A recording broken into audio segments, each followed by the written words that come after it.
तालचेर बड़सिंगड़ा स्थित Elite excellence higher secondary school और Elite academy वार्षिक उत्सव अनुष्ठित होता। यह अवसर में मुख्य अतिथि भाव सौम्यरंजन पट्टनायक सम्मानित होई जगत देइथिले।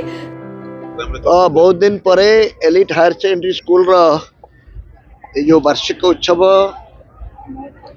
गोटे बाहाना थिला कहले चलिबो, कारण से मते न डाकी हुए तो तालचेर अंचल को आसबार विधायक बंधु एवं अन्य शिक्षाविद बंधु मान सहित साक्षात हो न गोटे नुआ अनुष्ठान 2 वर्ष है युक्त 2 कार्यक्रम कर पूर्व कोचिंग करुले युवबंधु सुशील बाबू ए कार्यक्रम करने साहस करेतु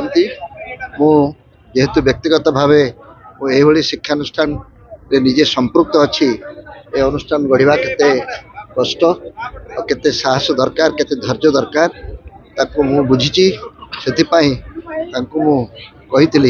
मोर प्रतिद्वंदी गोटे संग्रामी अभिवादन प्रतिद्वंदी हिसाब से जनाऊँ खूब सुंदर कार्यक्रम। तालचेर विधायक ब्रजकिशोर प्रधान जगदेई छात्र छात्री मानक उत्साहित करने सबु बेले प्रश्न पचारिबार साहस सह कम विनाशरे अधिक एक अंचलर विकास हेउ एई लक्ष्य पिलांकठारी रहिबा नै मंतव्य दैथिले। एलिट एजुकेशन ग्रुप रो आज वार्षिक उत्सव प्रत्येक वर्ष बळे ए वर्ष मध्ये करा जायछि। दिनकु दिन कलेबर वृद्धि पाउछि अनुष्ठान रो पिला माने मध्ये कृतकार्य होउछन्ते।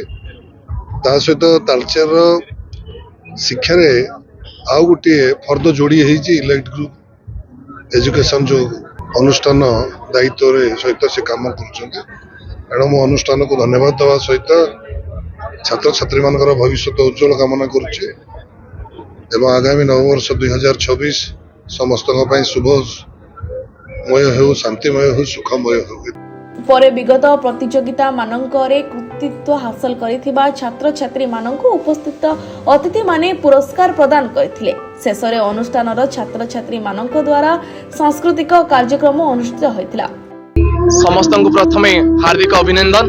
आज Elite educational group Elite excellence higher secondary school तथा एलिट एकाडेमी जो वार्षिक उत्सव चलछि एथिरे हमर बहु माननीय व्यक्ति विभिन्न मुख्य अतिथि तांकर गरिमामय उपस्थित रे आमर आज ए सभाटी साफल्यमंडित होइछि।